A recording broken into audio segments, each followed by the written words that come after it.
ડીસા સહિત સમગ્ર બનાસકાંઠાના ગ્રામીણ વિસ્તારોમાં દારૂના અડ્ડા ધમધમ્યા। જિલ્લામાં ખૂન અને ચોરીના આરોપીઓ સામે વાઘ બનતી બનાસકાંઠા જિલ્લા પોલીસ બુટલેગરો સામે મીંદડી બની ગઈ।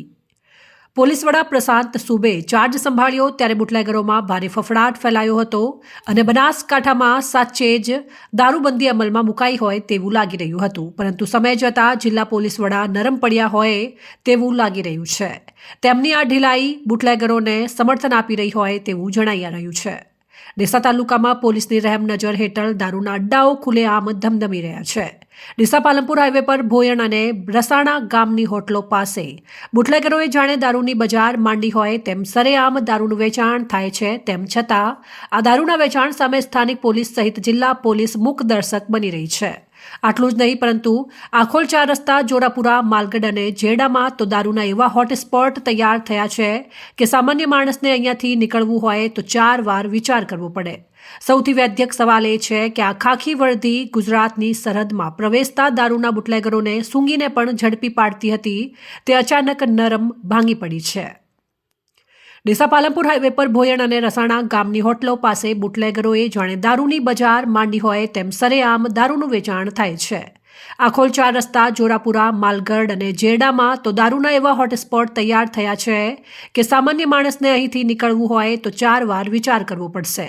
જ્યારે રસ્તા પર ચાલતા સામાન્ય માણસને દારૂના અડ્ડાઓ દેખાય છે તો પછી પોલીસના સીસીટીવી કેમેરા અને તીક્ષ્ણ નજર આ દારૂના અડ્ડા કેમ જોઈ શકતી નથી। ડીસા તાલુકાના ગામડાઓમાં ધમધમતા દારૂના અડ્ડાઓને કારણે પરિસ્થિતિ એટલી બધી વાસી છે કે ગ્રામજનોએ પોલીસને જગાડવા માટે આવેદનપત્રો આપવા પણ મજબૂર થવું પડે છે, જે ખાખી માટે ખરેખર શરમજનક બાબત કહેવાય છે।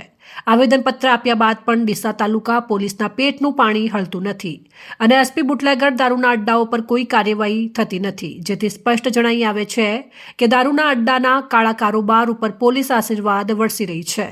આ નિષ્ક્રિયતાના કારણે સેંકડો પરિવાર બરબાદીના આરે ઊભા છે અને યુવાધન નશાને દારૂબંધીનો ચુસ્ત અમલ કરાવવામાં આ ઢીલ પાછળ અનેક પરિવારો રવાડે ચડી રહ્યા છે। પ્રશાંત સુબે ચાર્જ સંભાળતા વખતે જે ધારદાર છબી હતી તે હવે ડૂબતી જતી હોય તેવું દેખાઈ રહ્યું છે। કારણો જવાબદાર છે કે એક રહસ્ય છે, શું પોલીસની નિષ્ઠા હવે માત્ર કાગળ પર જ સીમિત રહી ગઈ છે? જો તાત્કાલિક ધોરણે દારૂની હાટડીઓ પર બુલડોઝર ફેરવવામાં નહીં આવે તો જનતાનો પોલીસ પરથી વિશ્વાસ ઉઠી જશે, એ નક્કી છે। હવે જોવાનું એ રહ્યું કે આ ધારદાર સવાલો પર જિલ્લા પોલીસ વડા ફરી એકવાર જૂના મિજાજમાં પરત ફરે છે કે પછી બુટલેગરોની ખુલ્લેઆમ હાટડીઓ ધમધમતી રહે છે। અહેવાલ અમૃત માળી, સંબંધ ભારત ન્યૂઝ, ડીસા।